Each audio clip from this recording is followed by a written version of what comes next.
आज की इस प्रेस वार्ता में दिल से स्वागत करता हूं। मैं आज आपके सामने एक बहुत अहम समस्या जो हमारे जवानों की है उनकी आपके साथ बात करना चाहता हूं। जिस मुद्दे को मैं उठा रहा हूं वो 24 लाख जवान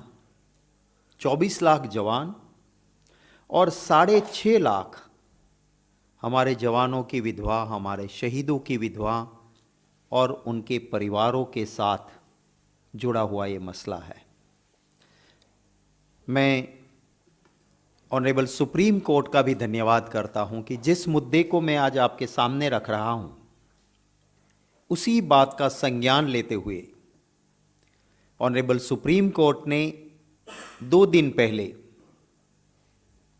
सेंट्रल गवर्नमेंट को लताड़ते हुए कहा कि आप जो उज्जवल चित्र दिखा रहे हो, आप जो गुलाबी चित्र दिखा रहे हो, वो असल में है नहीं, असलियत कुछ और है।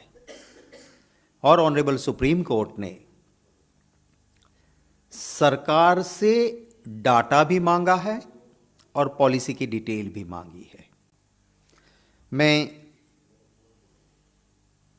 हमारे जो जवान हैं, आज हम चैन की नींद देश में हम इसलिए ले रहे हैं क्योंकि हमारे जवान दुर्गम क्षेत्र में मुश्किलों के बीच में इस देश की सुरक्षा के लिए डटे हैं। लेह में, लद्दाख में,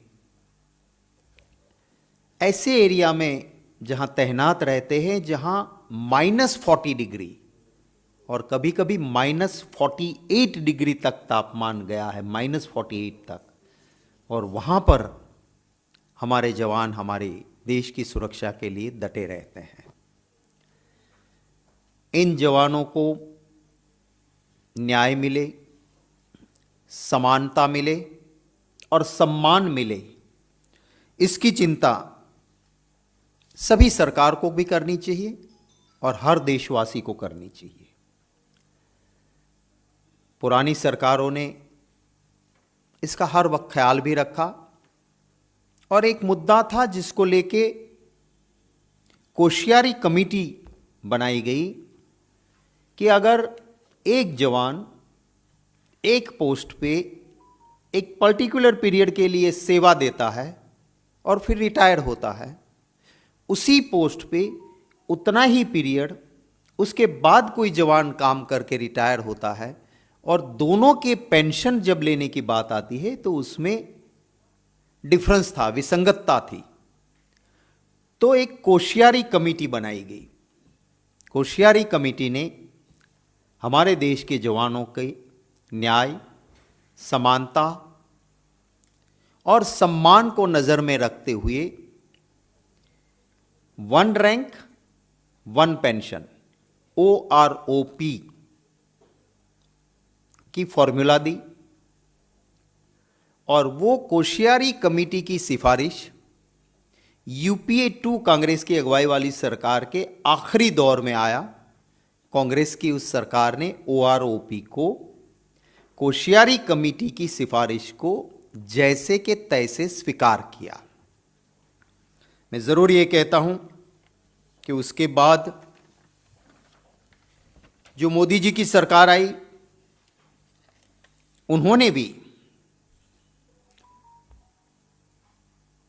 पार्लियामेंट में 17 फरवरी 2014, 17 फरवरी 2014 फाइनेंस मिनिस्टर ने अपनी जो इंटरिम बजट पेश किया, उस इंटरिम बजट में मोदी सरकार के फाइनेंस मिनिस्टर ने पार्लियामेंट में अपनी बजट स्पीच में कहा कि कोश्यारी कमेटी ने जो सिफारिश की है OROP की, उसको हमारी सरकार पूरी तरह से लागू करेगी।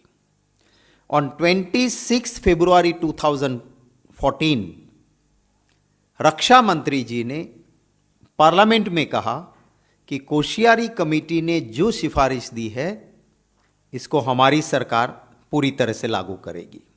ये पार्लियामेंट के फ्लोर पे दिया हुआ प्रॉमिस। उसके बाद 10 जुलाई 2014 फिनेंस मिनिस्टर ने ये एडप्ट किया फॉर्मूला, जो controller general of defence accounts CGDA ने फॉर्मूला बना के दिया कि कोश्यारी कमेटी की सिफारिश ये है, 1 रैंक 1 पेंशन OROP इस तरह से लागू होता है, जो 10 जुलाई 2014 को भाजपा सरकार एक्सेप्ट करती है। और उसके बाद 7/11/2015 कुछ चीजें ऐसी होती है ना, घटना घट जाती है, तुरंत उसका इंपैक्ट पता नहीं चलता है। जब उसका आखिर में इम्प्लीकेशन के बाद जब इफेक्ट होती है, तब जाके पता चलता है। पार्लियामेंट के फ्लोर पे कहा था, सब मानते थे कि कोश्यारी कमेटी ने जो OROP दिया है वो मिल जाएगा। भाजपा सरकार भी बाहर, खुद प्रधानमंत्री जी बार बार मित्रों दिया ना OROP कहते थे। और ये 7/11/2015 को भारत सरकार ने OROP की पूरी डेफिनेशन बदल दी। 2015 में उन्होंने नई फॉर्मूला बना दी। क्या कहा? पहले क्या था, 2 चीज थी। एक, पहला ये देखना है कि कोई भी जवान जिस पोस्ट पे जितना पीरियड काम किया है, उसी पोस्ट पे उतना पीरियड काम करने वाला कोई भी रिटायर होगा तो दोनों के पेंशन में भेद नहीं रहना चाहिए। That was the first condition. और उसके लिए क्या कहा था कि हर बार जैसे ही बढ़ोतरी पेंशन में होगी, ऑटोमेटिक पहले रिटायर हुए हैं उनको लागू हो जाएगी, तो फिर कोई दिक्कत नहीं रहेगी। ये मेन अहम बातें 7/11/2015 7 नवंबर 2015 को OROP लागू करने के नाम पे एक लेटर से पूरा बदल दिया। क्या कह दिया कि जो रीफिक्सेशन, कोश्यारी कमेटी कहती थी कि ऑटोमेटिक और समान होना चाहिए, इन्होंने क्या कर दिया कि refixation basis of the pension retirees calendar year 2013, माने 2013 में आप रिटायर हुए हो तो उसका फिक्सेशन जो है वो 1 जुलाई 2014 को होगा। 2013 में हुए, 2014 में आपका फिक्सेशन होगा। और फिर ऑटोमेटिक नहीं होगा, हर 5 साल के बाद इसको रिव्यू किया जाएगा। इसका इंपैक्ट क्या होता है मैं आपको बताना चाहता हूं कि जो 2013 में रिटायर हुआ सिपाही है वो, और 2014 के बाद रिटायर हुआ सिपाही है, दोनों के पेंशन में बहुत बड़ा फर्क हो गया।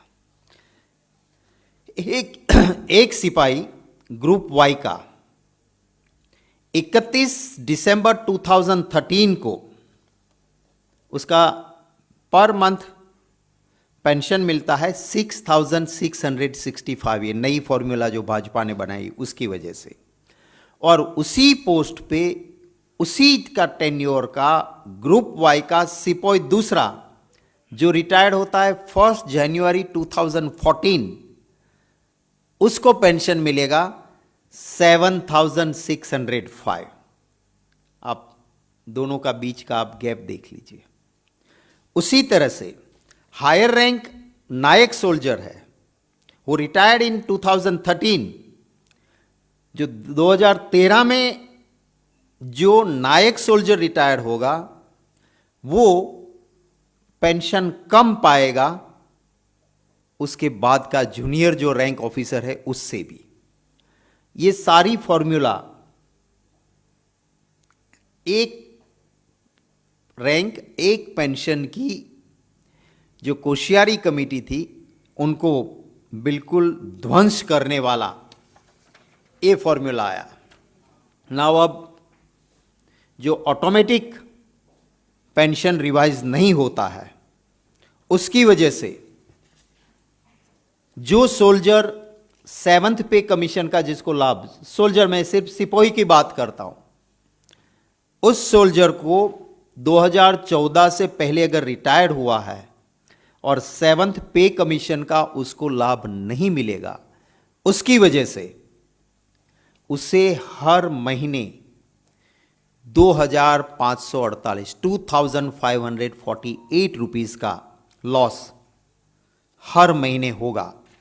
मैं आपके कैलकुलेशन और इसमें आपको सुविधा रहे, इसके लिए जो मेरा एक इंग्लिश नोट है वो मैं विनीत भाई को कहूँगा आपको मेल कर देंगे, जिससे आपको ये जो पूरा कैलकुलेशन उसको समझने में आसानी रहेगी। एक और हमारी आर्मी की बहादुरी, हमारे जवानों की शहीदी, आज तक किसी सरकार ने उसके नाम पे ना राजनीति की ना वोट मांगे।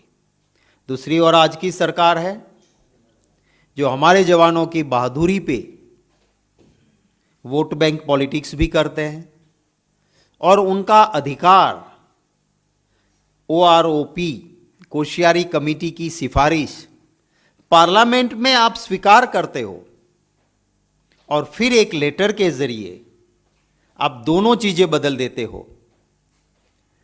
जो 1 रैंक 1 पेंशन में की जगह आप 2013 में रिटायर हुए हैं तो आपका फिक्सेशन 2014 से लागू करेंगे और ऑटोमेटिक फिक्सेशन की बजाय 5 साल के बाद ही फिक्सेशन होगा, जिससे ना 1 रैंक 1 पेंशन टिकता है, असमानता आती है।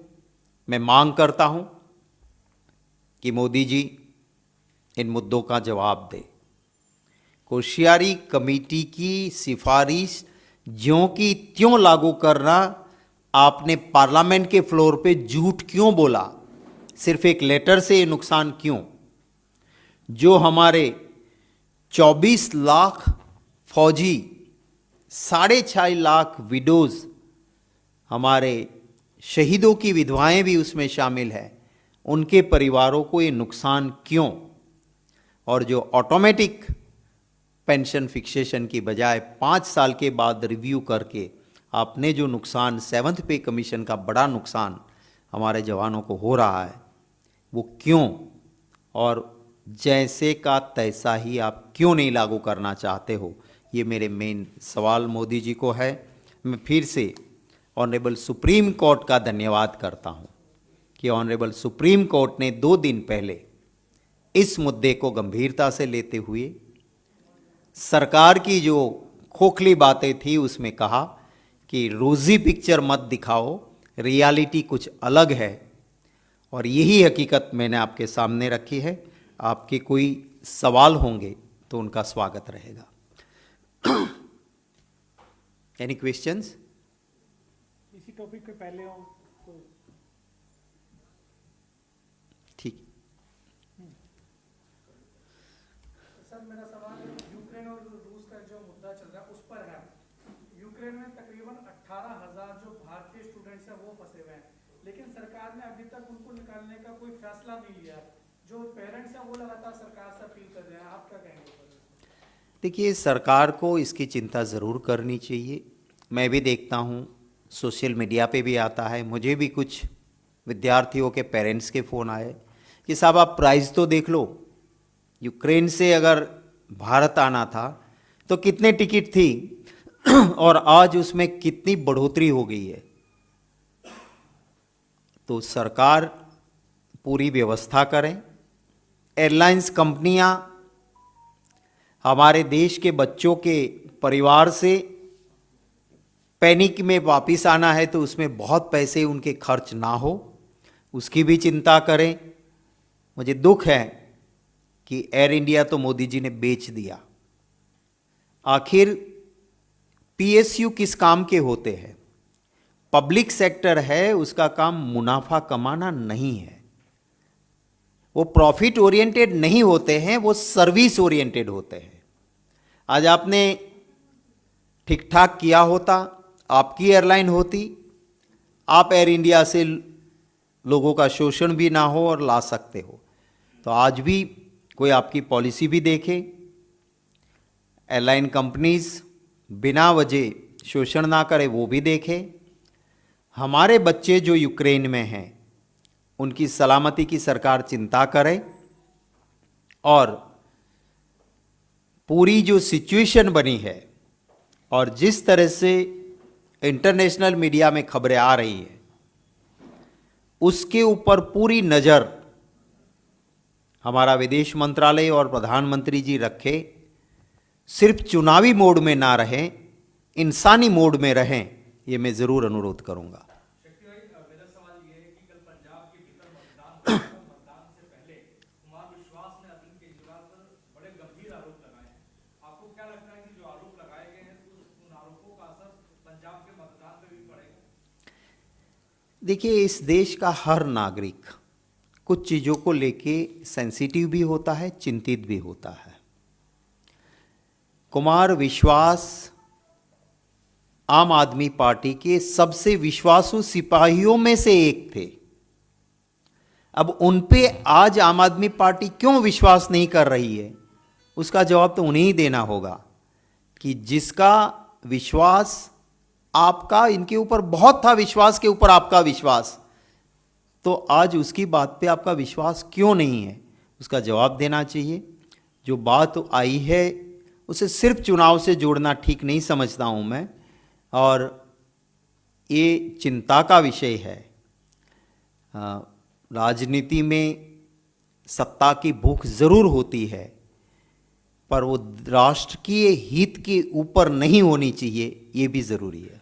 इसी जुड़ा सवाल है, जब कई लोगों ने आरोप लगाया कि इनके जो संबंध चरमपंथियों से, अलगाववादियों से है, तो उन्होंने कहा भगत सिंह को भी अंग्रेजों ने आतंकवादी कहा और आज उनके चेलों को भी लोग आतंकवादी कहते हैं, यानी अपनी तुलना वो भगत सिंह से कर रहे हैं। बड़े दुख की बात है कि हमें हमारी उन महान हस्तियों को इतना भी अपने आप में नहीं हो जाना चाहिए कि उनके साथ अपने आप को आप कंपैरिजन करने लगो। जिस तरह से अंग्रेजों ने देश को गुलाम बनाया था और जिस तरह से उनका शासन था, उसके खिलाफ लड़ने वाले भगत सिंह जी, तो क्या आज आप ये कहते हो कि कुछ आतंकवादी यहाँ गतिविधि करते हैं और हमारी सरकार है जो भी पार्टी की रही, उस सरकार की क्या आप अंग्रेजों से तुलना करना चाहते हो? ये तो ठीक नहीं होगा। ना किसी को सरदार साहब बनने की कोशिश करनी चाहिए, ना भगत सिंह बनने की कोशिश करनी चाहिए।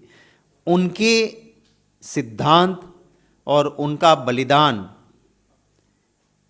उसके कंपैरिजन में एक चुटकी भर भी आप नहीं हो, ये बात समझना चाहिए। और ऐसे कंपैरिजन से उन महान आत्माओं का मैं मानता हूं अपमान होता है।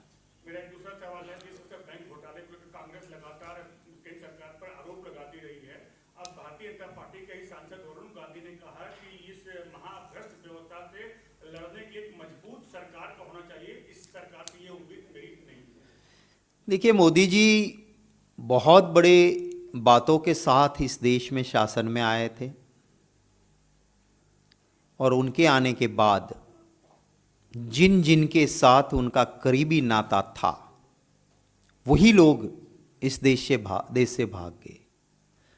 अगर आप देखें तो मालिया का हवाई जहाज 2014 में कौन यूज़ कर रहा था, और क्या कैसे वो, आप अगर चौकीदार थे तो देश से कैसे भाग गया? हमारे नीरव भाई, वो कह के बगल में उसकी फोटो कौन खिंचवाता था और कैसे भाग गए? अभी अभी जो ऋषि अग्रवाल जो सबसे बड़ा घोटाला करके भागे, वो साउथ कोरिया, मोदी जी उसको डेलीगेशन में अपने साथ स्पेशल एयरक्राफ्ट यूएई से मंगवाया हुआ लग्जूरियस एयरक्राफ्ट, उसमें साउथ कोरिया मोदी जी उनको क्यों लेके गए थे? हर वाइब्रेंट गुजरात में मोदी जी के साथ वो ऋषि अग्रवाल क्यों देखा जाता था? उस ऋषि अग्रवाल को कच्छ में सीमेंट प्लांट के नाम पे मुफ्त की कौड़ी की दाम पे जमीन किसने दी? मोदी जी ने दी। मैरीटाइम यूनिवर्सिटी बनाऊंगा कह के उसने सूरत के पास बहुत ही कीमती जमीन मुफ्त के दाम में मोदी जी ने क्यों दी? उसमें मैरीटाइम यूनिवर्सिटी तो बनी नहीं। एक और आप बैंक के मुखिया को चंदा कोचर जैसे को बिठाते हो, दूसरी ओर इस फ्रॉड करने वाले को वाइब्रेंट गुजरात में बिठा के फिर पैसे दिलाते हो और फिर वो लेके भाग जाते हैं। भाजपा के एक सांसद की अंतरात्मा जागी है। मैं मानता हूं कि और भाजपा के सांसद भी इन मुद्दों पे जो राहुल जी कहते हैं डरो मत, राष्ट्र के हित के लिए आवाज उठाओ, वो करें। Thank you ji.